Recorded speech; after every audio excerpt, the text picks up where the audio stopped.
Lawsuits against President Donald Trump and his administration have popped up in the past month over many of his executive orders cutting program funding and federal employees. This week, Massachusetts Attorney General Andrea Joy Campbell and a coalition of 22 other attorney generals secured a preliminary injunction order in New York v. Trump. Western Mass News reporter Reagan Lockery spoke with Massachusetts Governor Maura Healey just this afternoon, and she now joins us live in studio with more details.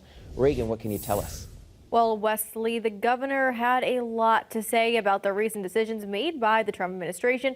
But first, for some context, you mentioned the order blocking what governor and attorney general are calling the Trump administration's illegal policy to place a freeze on billions of dollars of federal funding.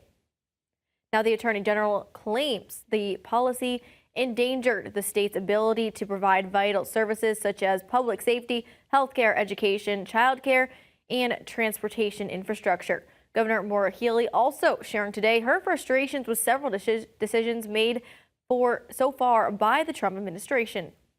Yesterday, the Trump administration cut $30 million to feed kids in schools here in Massachusetts. I mean, day after day, firing federal employees, firing workers at our veterans hospitals who are taking care of folks, freezing funds for seniors, for childcare. I mean, the list goes on, just dismantling, wrecking, breaking apart government, and it's hurting a lot of people.